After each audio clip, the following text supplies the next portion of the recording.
David Drive middle schooler Ananya Prassanna finished third in the Scripps National Spelling Bee. Congratulations, it's the highest finish ever for the Charlotte 13-year-old.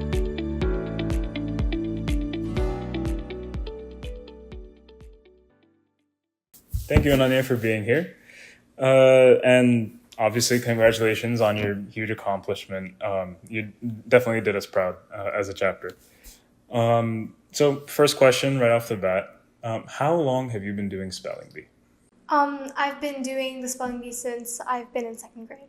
Second grade, okay. And where did that start? Like, where was your first Spelling Bee? NSF. Okay, NSF. Tell me a little bit more. Tell me a little bit about that. How was your experience with it? So the first chapter I started in NSF was the Omaha chapter in Nebraska, and me and my friends just wanted to enroll into this competition, and all my friends were doing it, and I wanted to participate in it too because I didn't want to be left out. But after that, I participated, got past the written and oral rounds, and then I didn't even study because my parents had enrolled me just like a few days before the bee.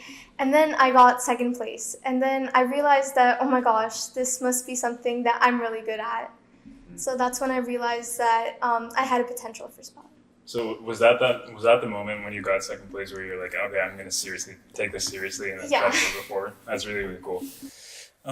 What was it like to be at Scripps this year and even previously, because it's not your first time going there? Yeah, this is actually my third time there. So talk to me. What was the experience like meeting all the big people that are there?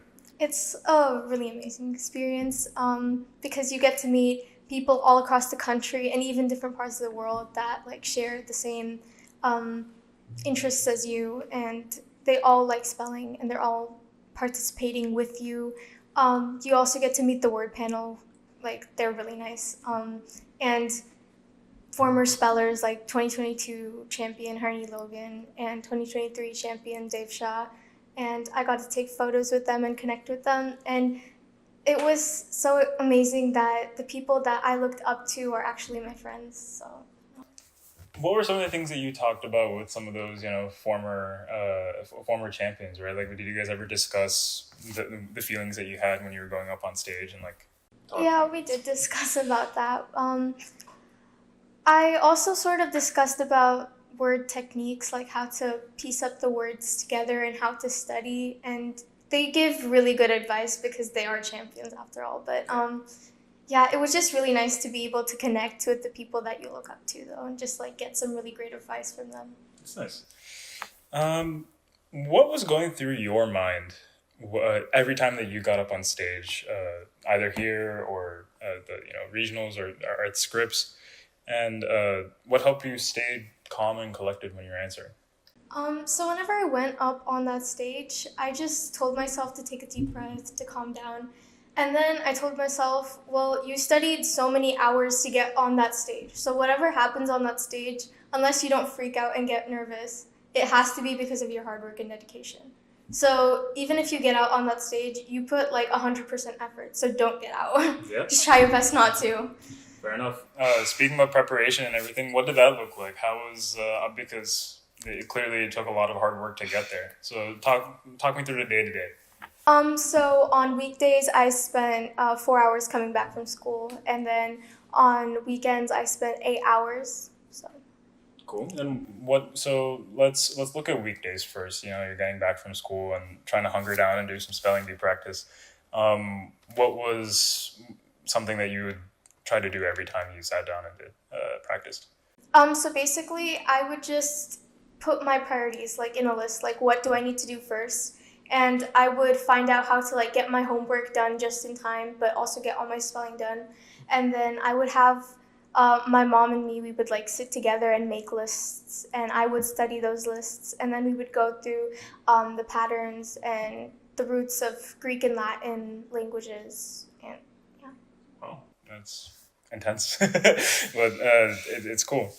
Now you said at the beginning that this whole journey started with going to that first NorthSouth Spelling Bee, right? Yeah. Since then, what has been your favorite part about NorthSouth? Do you have any particular memory that stands out about the organization? So what I love about NorthSouth Foundation is that it's just like a platform that not only allows you to learn spelling and like improve your spelling skills, it also allows you to connect with so many people. And this actually some of the 5 finalists in the Scripps National Spelling Bee, I think they were related to like NorthSouth. Yep. And it was just so nice being able to connect to this community. And one of my favorite memories of NorthSouth, it would definitely be the 2019 finals in MIT, because that just opened me up to the world of spelling, and it showed like there are so many people doing this. It's not just like a small group. The spelling community is really huge, and if you're going to be part of it, there's going to be like a lot more things that you need to explore rather than just like a 4,000 word list. Yeah, I think the community is one of the biggest parts that makes NorthSouth special in that way, is that it's all those kids are kind of having the same sort of vision that you did, right? And we're trying to go to a competition, you meet all these other kids who are doing the same thing, and it's pretty inspiring. It's nice. What was your favorite thing that you learned while studying for the spelling bee in general, either NorthSouth or for Scripps? And is there something unexpected that you ended up learning that you never thought would come out of just studying how to spell words? So something that I learned in spelling was how to be sportive and to learn from defeat. And something that I didn't really expect that would come from spelling is it sort of taught me how to be patient, and it made me like more resilient, because after going to the quarterfinals for 2 years, I was really ready to give up. And then I just realized that I have 2 more years. So if I don't try 1 more year, then at least I won't get that far. But I've got 2 more years, so I've got to put some effort in. So it definitely taught me to work hard, put in the hours. Yeah, Patience is definitely a virtue that everybody needs in every part of their life, and so it's good that this trained you in that.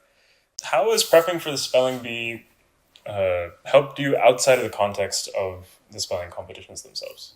It definitely helps when you're studying like different fields, because whenever you're studying a word, you're not just studying like the spelling of it, you're also studying the definition, and you could be like learning about a new culture or like a new scientific field. So it can sort of help if you're like interested in STEM, you can see words related to STEM, and it can sort of help you like know the definitions of it. Speaking of those other interests in STEM and things like that, do you have any hobbies or special interests that you want to talk about? Anything that you're interested in for the future? And what sort of big goals do you have outside of spelling bee? One of my favorite hobbies is Kathak. I also play piano and I draw as well. And big goals that I have for the future is definitely going to be volunteering for NSF. Oh, fun. Nice. And definitely getting a degree in Kathak in the future, and taking up Science Bowl for next year. Oh, that I would welcome the Science Bowl commitment. That would be awesome. Speaking of science, what's your favorite subject in school? Is it science? Is it ELA? Science and math. I can't decide between them. Gotcha. Cool. And what do you think you want to be when you grow up, outside of a professional Kathak dancer, which would be awesome? Something in STEM, definitely. Something in STEM. Leaving it up in the open. I like it. Last question here. What advice do you have to all of the other aspiring spellers younger than you right now, who are dreaming of achieving something as big as you have? You definitely need to be willing to do spelling. Like, firstly, it shouldn't be like something your parents are forcing you to do, because they really want you to be like so-and-so or like some speller that won in the Scripps National Spelling Bee.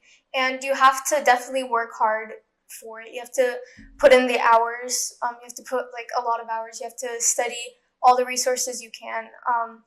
And if you definitely don't like it, you can't really expect to come far, because you'll only work for something if you really love it. Like, it has to be your passion in order to work for something. So, yeah. Nice. Well, it's pleasure talking to you, Ananya. Thank you. Thank you so much.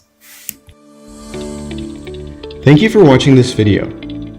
For more information and to learn more about the NorthSouth Foundation, please visit our website at northsouth.org.